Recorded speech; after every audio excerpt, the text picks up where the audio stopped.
Thank you for joining us today for an informative panel discussion. My name is Reena Narang, and I'm here to represent the India Education Forum.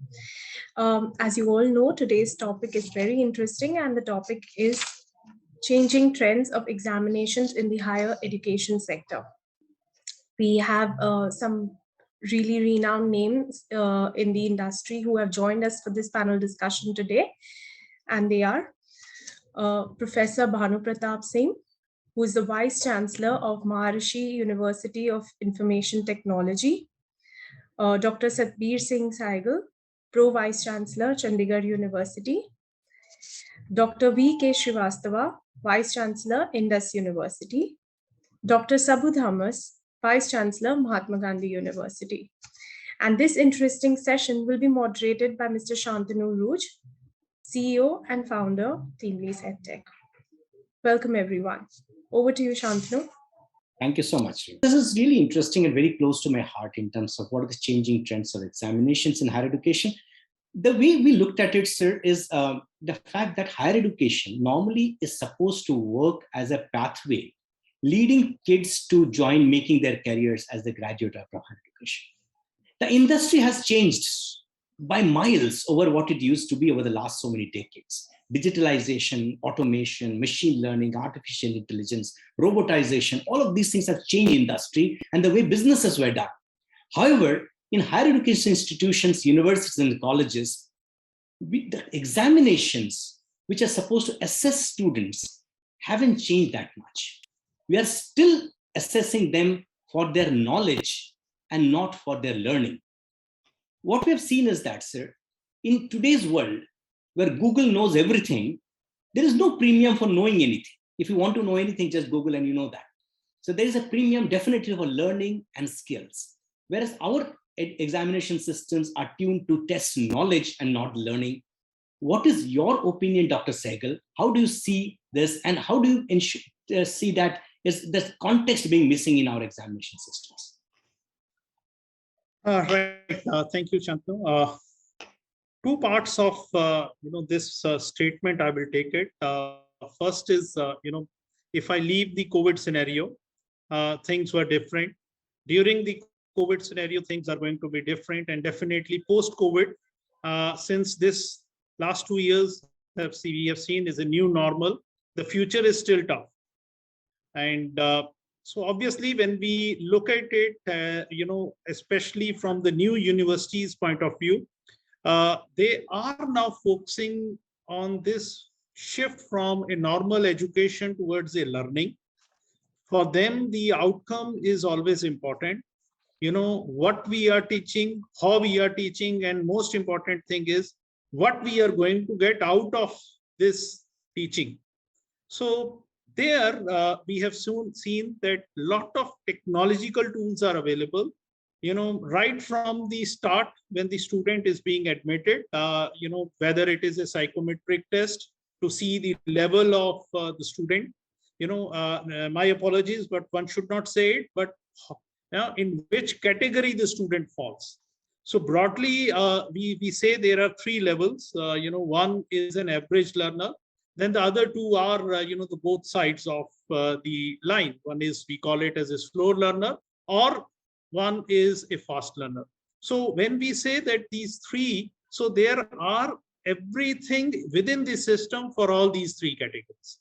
And same way, if we ask the same question, that is what is the examination system is all about. If we are, asking a tough question, we are focusing the questions towards the fast learner side. But if we are asking the low level of learning question, we are encouraging the cramming, which is never one of the objective. We all are aware about the Bloom's taxonomy. Now new methodologies and new ways of evaluation has come into it. But yes, the thumb rule is the outcome. What is the outcome? And the most important thing is what the industry or the corporates or the society is going to get out of it. It's always a question that, whenever the universities have 90% mark students, which we call it as meritorious students, Meaning, are the industry also accepting it that yes, these students have 90% of the knowledge, which is obviously not the case.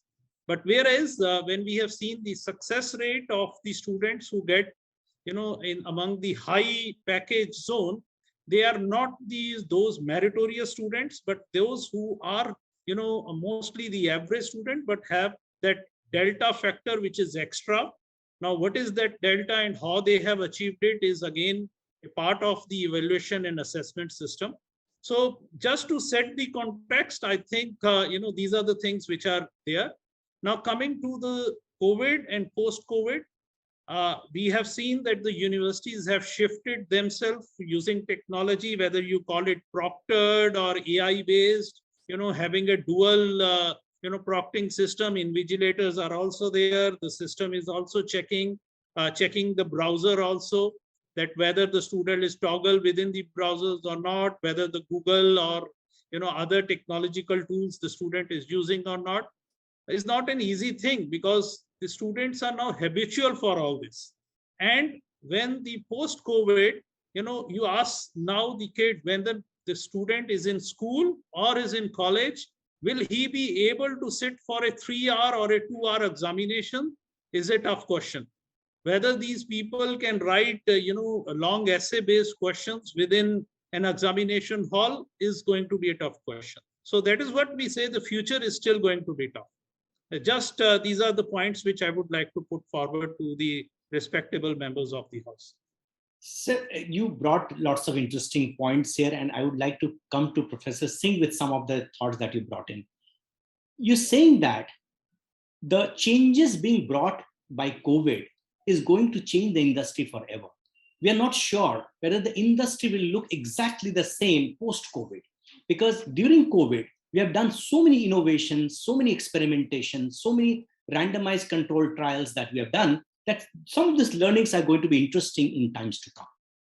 With that as a background, Professor Singh, my question to you, sir, that the second part of examination that we have largely seen in universities and colleges, and also mandated by the regulator, is we are more tuned towards a term end examination. पूरा semester खत्म हो जाता है, उसके बाद we take an examination, साल खत्म हो जाता है, we take an examination. Is that pattern of term end examination still relevant in today's world, or should we be moving to continuous assessment, continuous feedback? What is the better format of examination in your mind, Professor Singh? Sir, as you well said, that the continuous evaluation system is the best in respect of post-pandemic. It may be earlier to that, but nowadays, continuous evaluation system is more relevant, more requirement of the industry level, because end semester examination system you can define on the way of just like a cramming or rote system of learning, but it is not applicable to the knowledge sharing which you have learned in your semester system. As we all know that learning and evolution are the two coins, एक single coin के two sides है, because evaluation system is also depend on the learning system. As the system in the post-pandemic conditions, the main things that are affecting our examination pattern, we have to continuously evaluate our examination in some university also. And the assessment system, we are divided in two parts, internal assessment and external assessment. In earlier, before pandemic, the system of evaluation is 30-70, internally 30% and 70 external assessment.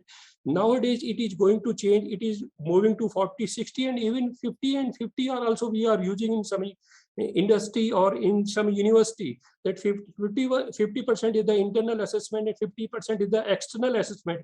In that 50% internal assessment system, we are categorized on the unit base, that we are giving the weightage to our unit system, that 10% first unit, 10% second unit, and there are different methodology which we are using in our post-pandemic evaluation system.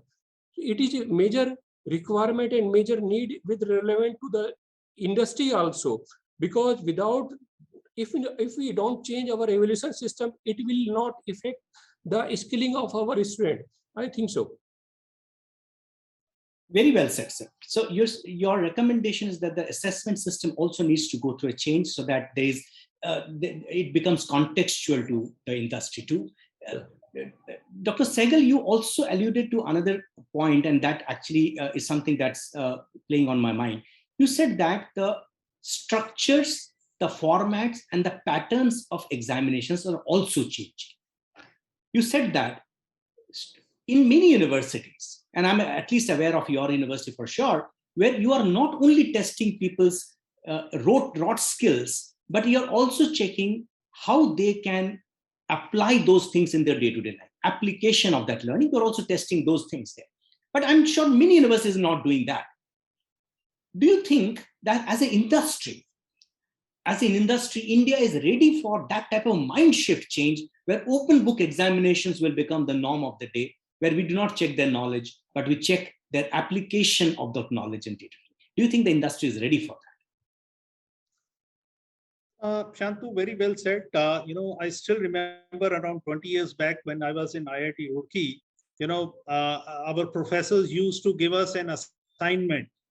When we used to come back to our rooms, we tried to find out the solution of those assignments, but we couldn't find the straightforward answers. So then one has to rush to, number of places and referring to the seniors or, going to the library. The same way, this open book test is very easy to say, but, drafting the questions, open book test is not the unsolved questions of the book. Normally, I have seen sometimes the student who is given an assignment or a question, even in the end term or even in the continuous evaluation test, used to read the question, using either the Google, voice activity. And if they will get some straightforward answer, they just copy it. So the open book test is that question which even the Google can't answer. Now, drafting that type of questions and giving training to those instructors or those faculty members is a difficult task. It is well said, everyone who are in the academia knows about it. To draft a good question paper sometimes need number of days. But what we have seen, sir, kal paper set kar dijiye. Now, within a 24 hours, how this thing is possible. Same way, the industries or corporates are always flexible. In order to attract the talent, they are open for anything. They don't have that set rules. I still remember the eligibility condition to get recruited in a Google is only one line. Anyone who can code. They are not asking for a PhD. They are not asking for a postgraduate or a graduate. So same way, when we say that, open book test, it is actually those questions which are either practical based or those questions which are not straightforward answered. So normally we know that these are level 4, 5, and 6 type of questions, based upon the Bloom's taxonomy. It is not a straightforward question which can be. So, but coming to your point, yes, I hope the corporates are always open. And normally this is what the industry is used to do. In the design departments, they have all the resources, they have all the design books. But the problem which is there, which are normally these design companies or industries they are not the straightforward questions. So the resources, yes, need to be provided to all the students and all the learners, but it is how and what we are going to solve it that is more important. And that brings a different question to my mind. I'm going to come back to you, sir.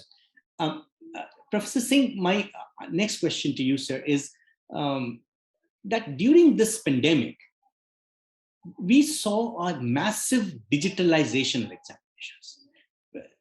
Lot of use of technology. सिर्फ हमारे country में sir ये एक phenomenon होता है. We don't change for a better option. We change when we have no option. और हमारे यहाँ पर कोई option था नहीं pandemic के समय. So every college, every university, every school, every institution moved to some format of an online learning and online assessments.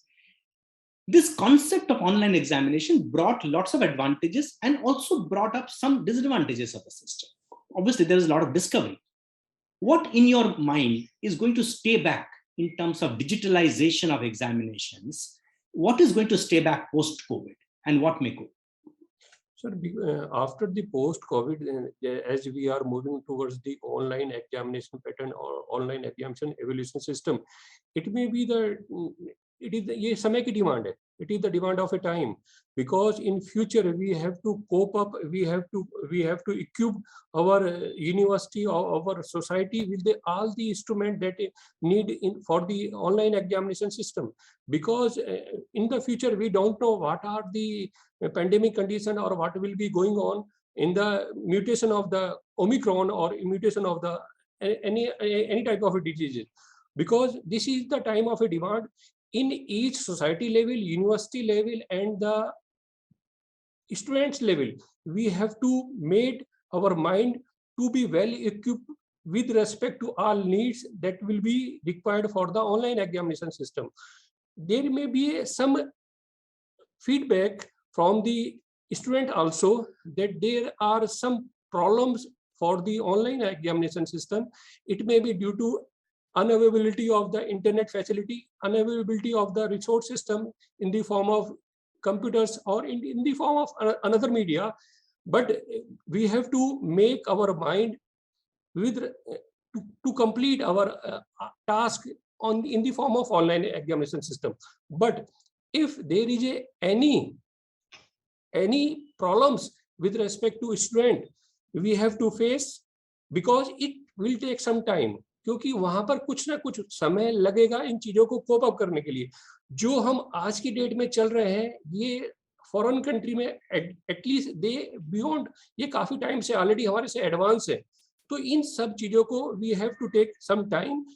In hurry we have not take the decision to go back over the offline system, but we have to make up in the form of our mind of a student, in the form of society of the system, or in the form of university level. We have to enhance our needs for the online examination, but proctoring and other modes, as Sehgal sir are discussing, these are also a problem. We have to face also this type of a problem. Yeah, I agree with you, sir. You pointed out to the fact that how this digital divide in India was a bottleneck. But एक जो हमारा mindset में एक bottleneck हुआ करता था, जिसमें लोगों को लगता था कि that online examination is something that's not for my students. My students cannot handle this. My students do not know how to handle the computer. My students do not know how to handle the smartphone. I think that idea has started getting dispelled, because we have started understanding that today's generation is more digitally native than our generation. Sir, these last 2 years, we have made so many changes that other countries have made in last 10 or 20 years. Yeah. This absolutely. is the positive point in Indian society also. Yeah. And second thing that you rightly said is that the online examination brought in a factor of resilience. कि पहले अगर online नहीं होता था, in a case like pandemic like this, the examination had to be cancelled. There was no other option. Yeah. At least here we have an alternative. And, yes, and this has started bringing in an alternative and a resilience to the examination. And true for online learning too. पहले के ज़माने में sir ऐसा होता था हमारे समय में, अगर university में strike हो गया, and the university had to close. There's no challenge. Today, the university will just move online. कल से classes online है, continuity maintain रहेगी, and nothing is going to change. Sir, that is the main things. पहले education system हमारा faculty centric था, अब student centric हो गया है. If we don't, yeah. So absolutely.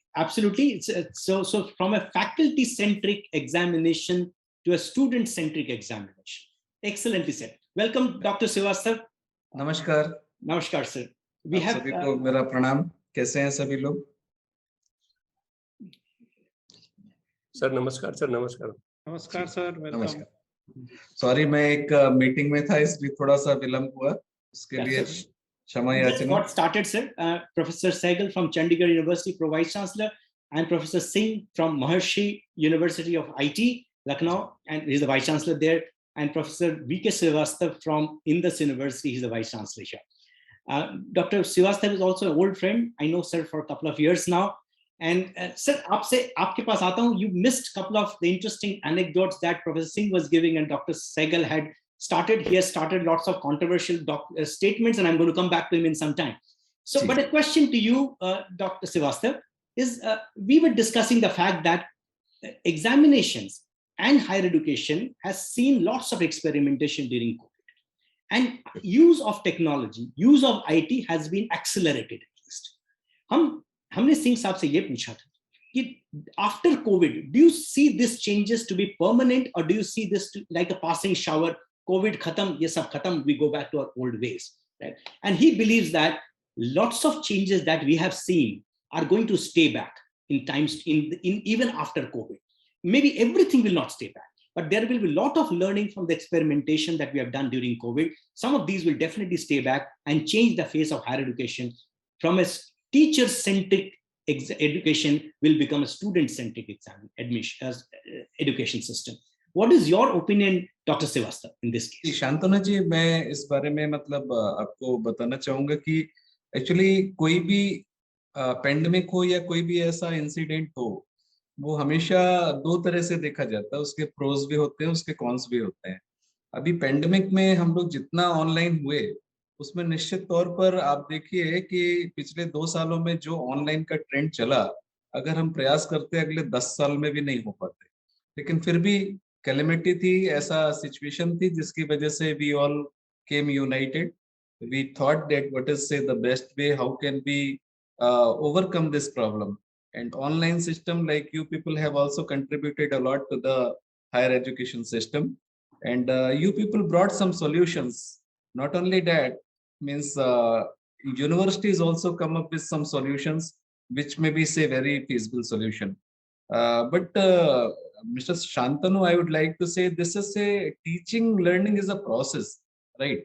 And if you see this process through online, I'm 100% sure, and I'm 100% agree with you that we did 100% teaching. But if you talk about learning, I'm pretty conscious in this regard. I will say hardly 10-20% students have learned. Only rest of the part, if you see curriculum part, or the strength wise also, if you see 80% students didn't learn properly. That is why I say the results are very good, but results are not the only indicator which is showing that they have learned properly. So this is what I want to say. Something good is that we could come across with the online system very rapidly. Within 2 years, means entire country has become digital. We are using all these platforms. But the bad part is that the learning which was required in past 2 years to all these undergraduate and postgraduate students, we could not offer to them. Let us say, as a vice chancellor, I feel really very bad, because when these students will come in the market, it will naturally going to affect their employability. Agree with you. So I agree with you, sir, completely. The fact that digitalization and technology provided some sort of a continuity to higher education for sure, but there was a learning loss because of this sudden movement to online, untested, unprepared, at unprecedented scale. And at TeamLease Edtech, sir, we had conducted a survey some time back. Just when the first wave of COVID struck us, we did a survey and we tried to figure out that what percentage of higher education teachers in India, of the 15 lakh teachers available, इसमें से कितने लोगों ने have ever used technology before COVID? And our research said that not more than 10% of the teachers have ever used any format of online learning. ये unprepared, untested, हम सब के सब online में चले गए. That I think caused some part of the problem. Unprepared तरीके से. दूसरी बात है, and it's also linked to some part of health deficits in the university ecosystem, because of underinvestment in many things in capacity building in our earlier days, which has resulted to the learning loss in India to be much higher than the learning loss in developed countries. I completely agree with you, sir. Now, Dr. Sehgal, I want to come back to you with a point that you sparked last time during our discussion. I was asking you that about the open book examination, and you rightly pointed out to the fact that open book examination या changing format of examination का सबसे बड़ा challenge होता है, how do you make question banks for that? Absolutely to the spot. My question to you, sir, is that I understand that when you think about revolutionizing, changing patterns of examination assessments, The biggest problem comes in terms of capacity building in teachers. How do you, such a humongous lot, such a humongous large number of people distributed in a country like India, how do you do capacity building among teachers to take care of this transition from a knowledge-based assessment to a learning-based assessment, to a rote learning-based assessment, to an application-based assessment? A capacity building कैसे किया जा सकता है इस country में? Shantanu ji, it is always a blend which we all have to make. Again, we used to say there is no shortcut for age and experience, but right now, the scenario which is going on, we are looking for those teachers who are, mid-age, a faculty who is, more than 30 years, but yes, less than 55 years of an age. So if we can have that type of a blend, because there the new technologies these people can use, but at the same time, the next 20 years is the time where we all have to invest. Normally, we have seen those, if you see the top 50 institutions of India, again, pick up any rating and ranking agencies, all these institutions are investing on the faculties. And that faculties is obviously, they never say that, we are looking for, professors. Any new education institution which is set, they always recruit the faculties from the assistant professor, and then it is the system which will grow them to associate professors and professors. Every universities and every education system, education institution has a system. So when we are going to invest on the faculty, obviously the ROI is never going to be within 1 year and 2 years. Normally it is seen that when we say that, okay, the new reforms are being introduced, let's say from 2022 batch, these students are going to pass out in 2025 or 2026, depending upon whether it's a 3-year program or a 4-year program. So such type of 3 years to 4 years of waiting period, every education institution has to, invest. Same way, when we are going to invest on faculties, it is not like this, okay, we have trained them and then we see that, okay, what we are going to get, let's have a review after 6 months and 1 year and see what is the outcome. It's a part of investment. Yes, we have to do it. There is no, other alternative. Every good institution has to do it. But at the same time, it is the right direction in which we have to move. That is the most difficult task. Identifying that path which will lead to the destination is most important. It is not like let's start because my X and Y other institutions are doing it, so let's do it. So, the beauty of Indian education system is every institution has a system which is unique in nature. They have their own dynamics, which every institution knows about it.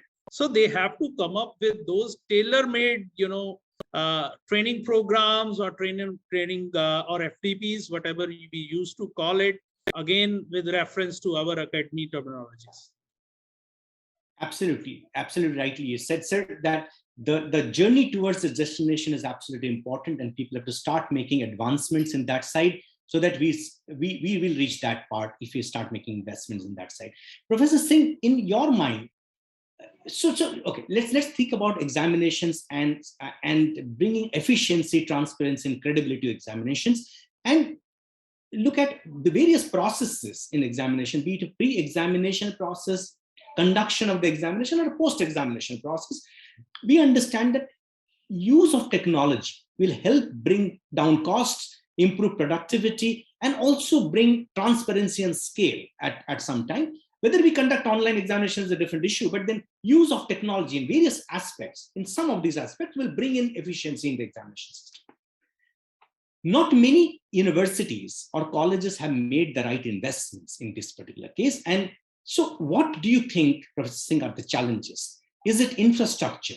Is it funding? Is it mindset? Is it technology know-how?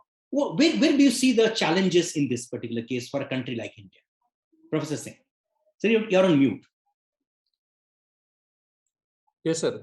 Especially just like if we talk about the examination system that will earlier based on the pen and paper based examination pattern system, and the same matter we have the same evaluation system of any type of a pen and paper examination.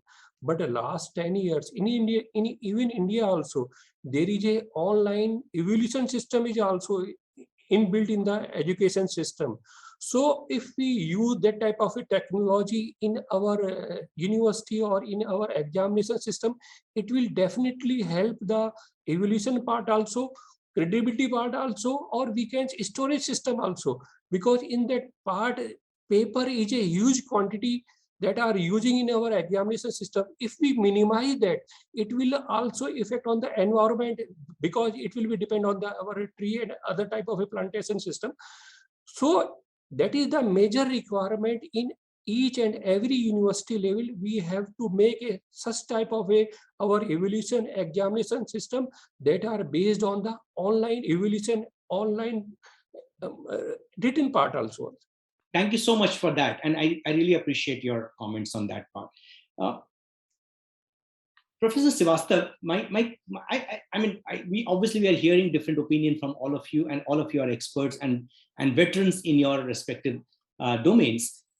Just wanted to understand, what do you think is the future of examinations? What is going to happen there? Are we going to test knowledge, or are we going to test application of knowledge? Because from industry perspective, where these kids are going to land up post their higher education, they are looking at the subject knowledge, they call it hard skills, and they're also looking at soft skills. अगर मैं ज़्यादातर employer से बात करते हैं, and they tell us that the 4 important skills, Shantanu, that I'm looking at is reading, writing, arithmetic, and some digital skills. इतना आ जाए तो लड़का हमारे पास आ जाएगा. So one side, we are teaching them a lot of technical knowledge, subject matter expertise, deep understanding of those philosophies, whys of things. Other side, the industry is looking for soft skills.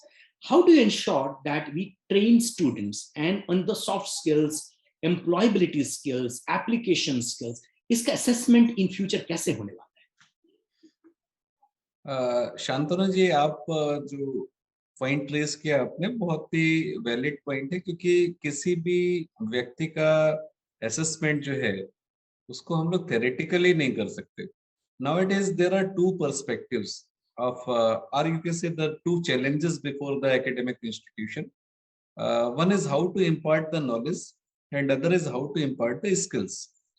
When you talk about the skills, we are more particular towards the skill, because knowledge anyway you are imparting through online education. You are reaching to the students, you are telling whatever you want to say.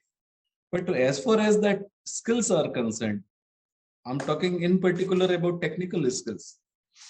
I'm sorry to say that we failed to impart the skill in to all the students, those who have lost their 2 years, we can say. Because when we talk about hands-on experience and all, they are totally ignorant. And the assessment part, which you are saying, in the same way we have done the assessment of their skills also.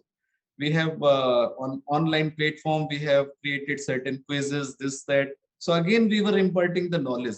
Still, we were lacking behind the skills part. So that is really a challenge before all the academic institution, how to impart the skill, and continuously after that, after imparting the skill, how will you assess the skill in this pandemic situation? So there are ways and ways, simulators and all those things which are coming nowadays. I'm pretty not sure with this that it is really, we are really able to impart the skills among our students. So that way means online is online, offline is offline. There is no alternative of physical education, physical teaching, you can say. Particularly for the technical skills, means it cannot be imparted through online system. We have to go for offline, we have to go physical, we have to give them hands-on experience, we have to give them project-based learning, problem-based learning, outcome-based learning, and so on. So all these things are means somehow means I don't feel good when I'm not able to impart all these technical skills to our students.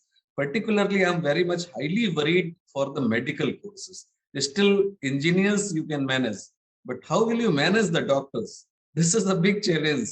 Doctor cannot say after 2 years when he is operating a patient कि भाई ये तो 2 साल वाले chapter में छूट गया, ये तो मैंने पढ़ा ही नहीं, आपका पेट खोल के मैं बैठ गया, लेकिन इसको कैसे टैकल करना है ये पार्ट तो मेरा भूल ही गया।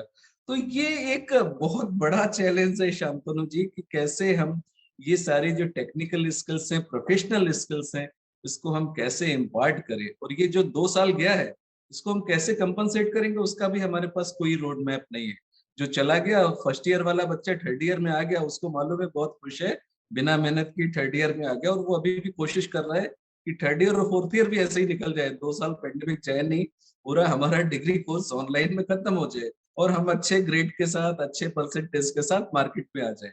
But again it is a question of his employability. At last he has to compete with others. In the meantime, I have read one advertisement of some bank. I don't remember the name exactly. Even if I remember, I would not like to quote the name of that bank. They have very categorically mentioned that those who are passed their MBA in 2021, they are not supposed to apply. Now see, this is say the future of our graduates and postgraduates to them we are producing. So situation is really horrible, and people like you can come out with some sustainable solution, I would say, rather than keeping, say, the stopgap arrangement type of system.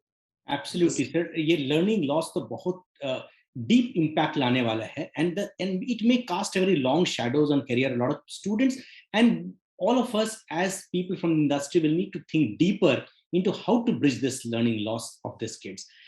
Dr. Sehgal, I wanted to understand your opinion about this matter, because your university is a NAAC A+ graded university. You have one of the topmost placement records in the country. Thousands of employers queue up in your university. How do you prepare your kids to ensure that they not only possess the technical knowledge, subject matter knowledge, but also possess the employability knowledge? What do you do differently? Shantaji, I will take this question in two parts. The first part was what we are doing, and the second part is what is the future. The first part is what we are doing right from the enrollment of the students, categorizing them using again technology. There are various softwares and technological tools which are available, and over and above these technological tools, it is the interaction, which is the one-to-one interaction, which obviously the trainer or the faculty can judge that this particular category of student falls under this category. And then it is the dividing the whole training activities into different segments, and based upon the requirements, these booster dose or giving some average dose to these students are given. So this is what we have been doing, and obviously it's a lot of efforts, lot of structure which is there, the supporting mechanism. And coming to what is going to be there, and rightly said what Dr. Srivastava ji has said, last 2 years is always a tough.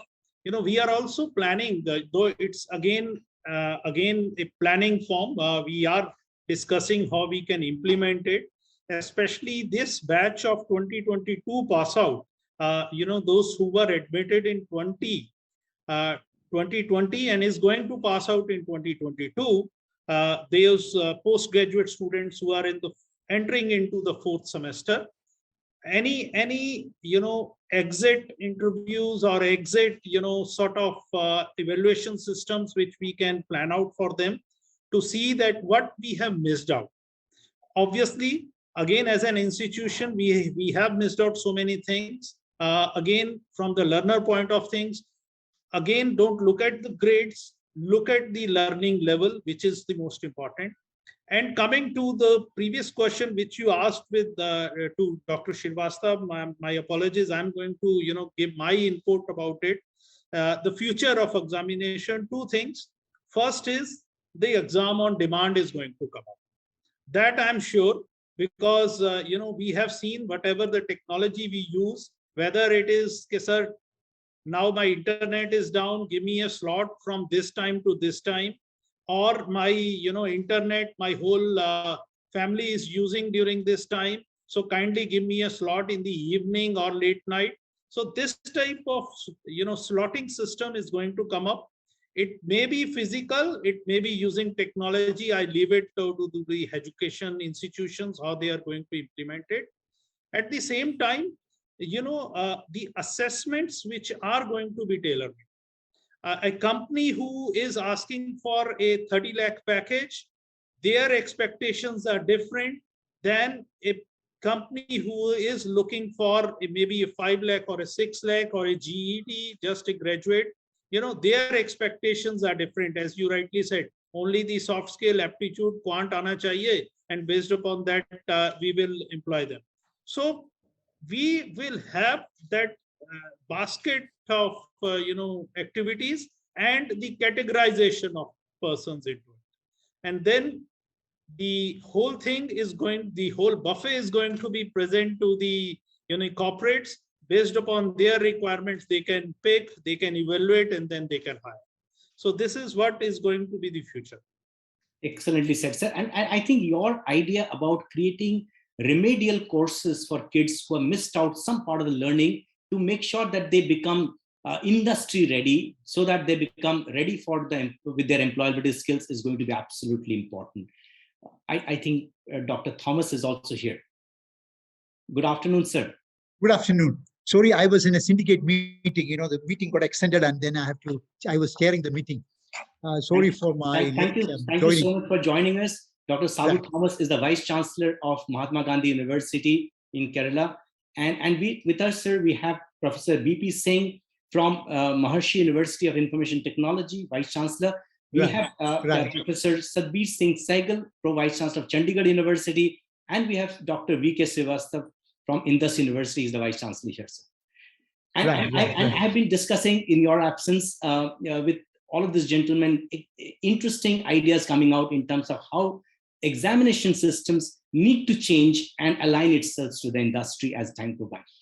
I have a separate question for you, sir. You belong to a public university. And public university have a different set of challenges than all the other three gentlemen on my screen who belong to private universities, who have some sort of flexibility in terms of decision making. I wanted to know from your perspective, sir, when the examination systems across the world are shifting from testing knowledge to testing skill sets of people, where there is a use of technology which is coming up, which necessitates building infrastructure, which necessitates capacity building amongst teachers inside universities. How are public universities in the country coping up to this challenge, sir? What are the challenges that you are facing, and how are you coping up with these challenges? Right. That's a very interesting question. My university is going for a complete transformation of the examination system. We are going to an ERP for the whole university, from entrance to exit.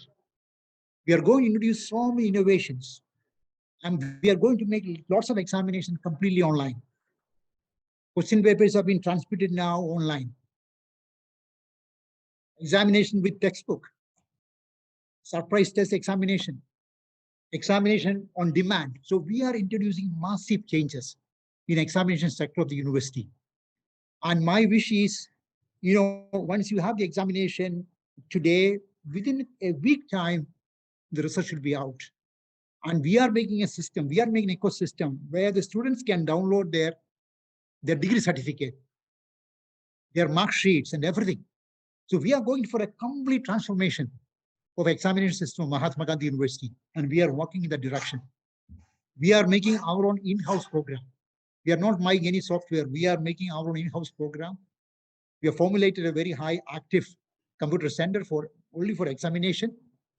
And in the coming years, we will make massive changes for the benefit of students.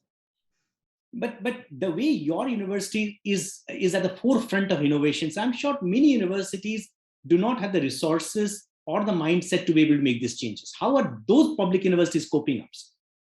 You see, what we do is, for example, my university, if you look at the Indian ranking, we are number 31 in NIRF.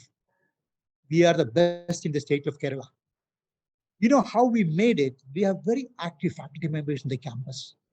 If you look at the number of publications, number of patents, number of projects we get, we are number one in the state of Kerala. We also started a company in the campus. You know, we are going to manufacture products under MGU brand name. We are going to sell our own products in international market.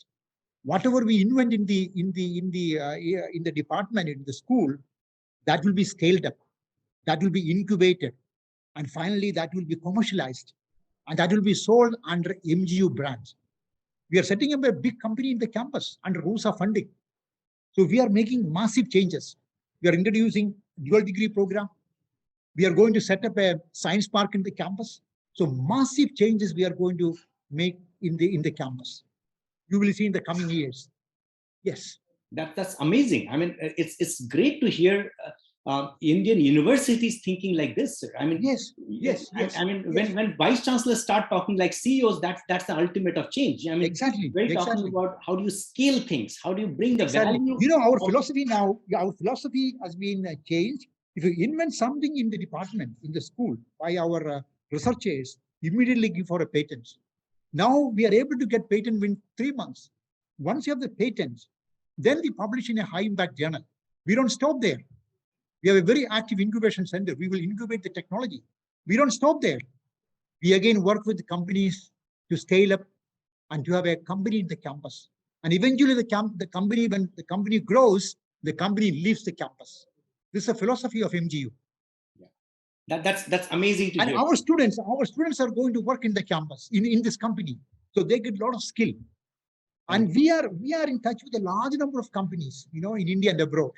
And we have lots of projects supported by company. You know, myself cooperated with the Seat Tires, Apollo Tires, DuPont in the US, many European companies. And we also formulate new programs depending on the company's requirements. You know, a company now requested, why don't you start a program in tire engineering? So we are going to start a program in tire engineering. And we are going to start many chairs supported by the companies. So Absolutely. We have massive interaction with companies in India and abroad. I think this industry academia collaboration is definitely going to help the students. Yes, very much. That's amazing to hear. Very much. Professor Singh, I had a small question for you. The higher education industry is also seeing one more new change, which is the emergence of an employed learner. In the earlier days, we always saw the traditional learners, students who passed from class 12 came into higher education, and students who passed graduation went into post-graduation. But now, with the entire industry, which needs to be reskilled or upskilled because of the changing patterns of businesses, we are seeing a large number of these employed professionals coming back for some sort of a learning. Universities currently are not tuned to doing that, and hence there's a big market for the Edtech companies. But we believe that universities will have a role to play in this particular case. But the product is going to be different.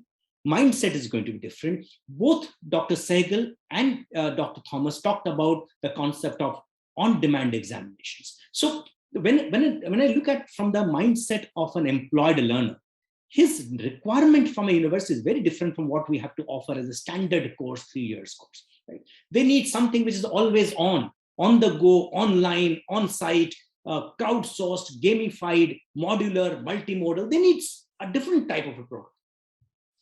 And hence, obviously, they need a different type of examination. Are Indian universities getting ready for this? So in that part, UGC also given their views with respect to online examination in the part of an online courses system. If they have the NAC accreditation, if they have NIRF ranking, UGC offering some sort of courses in UG and PG program to start their examination or evaluation or their learning system, because it is not necessary that every university and every part of any institution can do the same sort of learning system for their online mode, because in any system, the faculty is a major part. Faculty is a major role that have to play in the learning and evolution system, because nowadays is a pattern in India. Basically, we have some sort of spoon feeding system, but we have to change some sort spoon feeding to another type of a learning system that we have to develop, that we have to culture in our student also. Because if we don't do so, it will be major effect in the coming years also.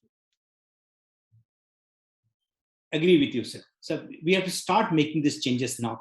Dr. Sehgal, I had a question for you, because you had alluded to this fact when you started speaking, sir.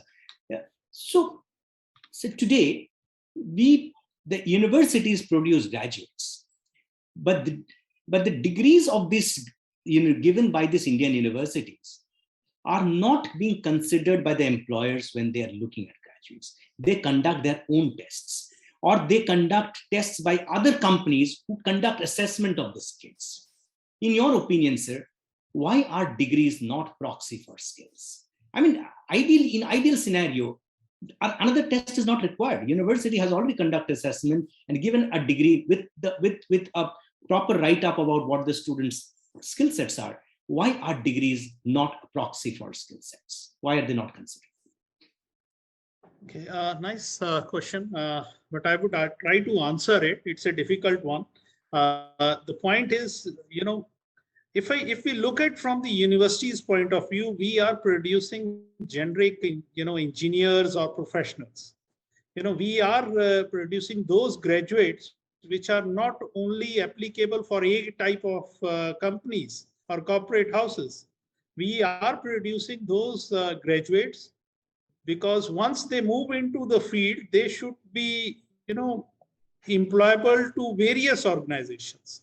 But when the companies are coming, they have a fixed set of requisitions. They are looking for, let's say, if a IT company is coming, so they are looking for the students who are good coders. If, let's say, a managerial company is coming, so they are looking for those people who can sell. So they are looking for some graduates who can work in the marketing or sales. But again, when we, the universities, are planning, the whole curriculum, we plan it from the generic point of view, from the, the graduate attributes point of view. And then, yes, within the systems, there are provisions like opting or giving the student an option to opt for a specializations or looking for an electives. They can pick up a track. Now, for an MBA program, if they are going for a dual specialization or a single specialization, they can go into deep diving, and then they can focus a domain or a particular set of companies. But when the companies are coming, they have a very clear set of, for them, it is the investment, and they don't want to reinvest into so many things. So I think this is the difference, what the education institutions thinks and what the corporate houses think. I agree with you, sir. People come with different type of a requirement, and hence they see it from a different lens. Dr. Srivastav, do you agree with Dr. Sehgal when he says that it is the industry who comes with a different lens, because of which they conduct their own assessments and they do not take our degrees as a proxy for employability? Do you agree with that? You are on mute. Shantanu, it is absolutely correct, because see, whatever the product we are manufacturing, it should be as per, say, the demand of industries. So whatever efforts we are making, it is as per their demand. Suppose industry starts looking with different perspectives, then naturally the entire scenario will change. So with that respect, I don't think the situation will come within 2, 3, 5 years. But naturally, if the trend is going like that, because National Education Policy 2020 also says about the academic bank of credits. So entirely it will depend upon the education system and examination system, what sort of examination system you are having. Like examination on demand, this is the new concept for India. But ultimately, when we will go towards that direction, towards academic bank of credit, then in that case, naturally, we have to go for examination on demand also. Because this is, say, the two different things, two different angles. but at some point of time, it has to means meet with each other. Like if a demand on examination on demand is coming, then only we can think about academic bank of credit. Otherwise, doing the things in our own way, in our own traditional way, it will create a problem. So with that, whatever Dr. Satbir has told, Dr. Sagar has told, means I agree with that, because we have to, industry has to change their lookout, means the way of thinking, the way of getting the product from educational institutions. But if naturally, if they are coming closer to the universities and telling, now our angle is different. We won't say the engineer or say the product is specialized this way, which is more towards say the skill side, but how they are learning the skills, that is again very much important. And universities and higher education institutions has to think very seriously in this regard. Otherwise, again, the problem is there. Agree with you. So it's a collaborative effort, because if industry has to benefit from the research-oriented mindset of the academic institutions, there has to be and some sort of a contribution and to work together to make this happen. Dr. Thomas, are you available? I had a question. Dr. Shantanu, I would like to just take the excuse from you. 5 o'clock, our board meeting is just started. Understand, sir. I kept understand. Thank you so much for joining. I'm anyway going to end the session in about 5 minutes time maximum. So thank you so much for joining. Thank you. And thank you, everyone. And on behalf of Indus University, we invite each one of you anytime, whenever you are free and visiting Ahmedabad, to come to Indus University. Thank you very much. Thank you, BP Singh Saab. Thank you, Segal Saab. Thank you, Thomas ji and Shantanu ji. Thank you. Thank you. Dr. Thomas, can you hear me? Dr. Thomas, can you hear me? Okay. So till the time, yeah. So Dr. Thomas, I wanted to understand that all of us spoke about the fact that assessments and examinations are due for a change and for a makeover. Right. But we will have to start moving in not only from testing knowledge, which is definitely important, but also to ensure that we assess their skill sets of their kids. Yes. We have to move towards a system which is digitally enabled.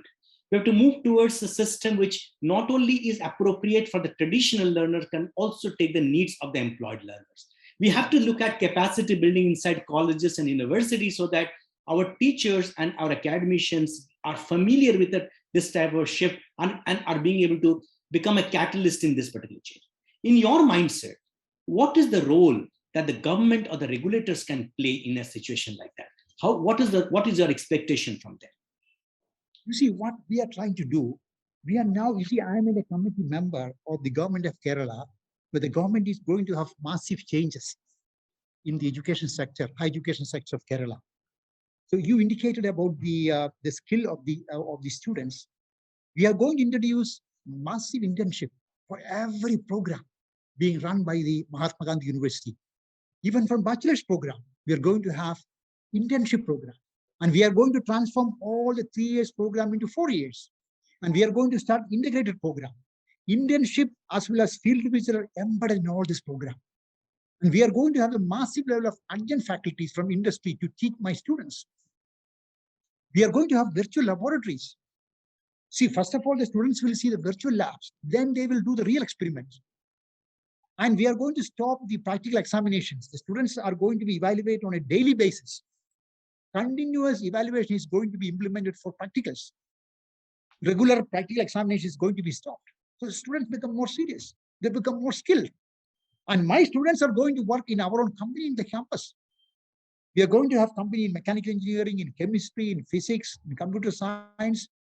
Large number of companies are coming up in the campus. My students will work in these companies. And we are also going to introduce the philosophy of earn and learn. You see, when I was in North America, I could work with my professor and I could earn some money. And I learned there, I could pay my fees. So we are going to introduce that philosophy in my campus. My students are going to work in the companies we are setting up in the campus, in the science park. So there will be a massive change in the education scenario of Mahatma Gandhi University. And government is giving me full support. Excellent, sir. I mean, I completely agree with you. Your philosophy of earning while learning Yes. and learning by doing are very powerful ways to impart education to kids. I completely agree with you. And I'm glad to hear that your university is really taking solid steps towards that. Right. And we follow we follow the Science Park and IIT Madras campus. You know, I sent 10 of my faculty members to the IIT Madras, company. They have a beautiful science park. And we are going to set up something similar in a smaller scale. They have got 500 crore funding. We are going to put something like 50, 100 crore funding in MGU campus. And my students are going to work in this science park. That's so nice to hear a public sector university vice chancellor speaking this line. This definitely states so highly about Indian higher education. I'm sure in the next few years we are going to see a revolutionizing change in our industry. Dr. Sehgal, I had the same question for you before we close the session, sir. In your minds, you are a private university. You are fighting with your own resources. And obviously, and there are so many regulations, and we have been always talking about the fact that higher education is highly regulated and less governed. In your mind, sir, how can Indian regulators and policymakers help Indian universities bring this change in their assessment and examination system? What role can they play in this case? Shantanu, I think the shift has already started.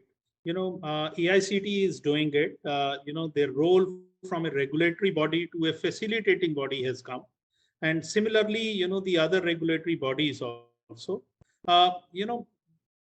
We are going to enter into that part where it is the openness which is going to come, whereas there is a lot of flexibilities, the optimization of resources. So all these things are going to be there, but yes, within the framework, no education institution would like to move outside the frame of the rules. These regulatory bodies will definitely guide, but at the same time, a lot of flexibilities has to be introduced into the system, and thanks to the present government and the new initiatives, especially with reference to the NAP, we are on the right track. And I hope that the next 5 years, 10 years, definitely Indian universities are going to be among the top 100 universities of the world. Absolutely agree with you, sir, that the regulations has to be more enabling than limiting. And the autonomy of Indian universities needs to be mentioned, and then we'll see a humongous amount of innovation happening and the industry changing for the better. In the interest of time, sir, I think we're running short of time now. Thank you so much for joining us. I'm sure we had such interesting thoughts coming from all of you, and our viewers are going to really enjoy talking to all of you. Thank you so much for joining on this conversation. Thank you so much. Thank you. Thank you, everyone. Thank you. Thank you. Very good. Thank you, everyone.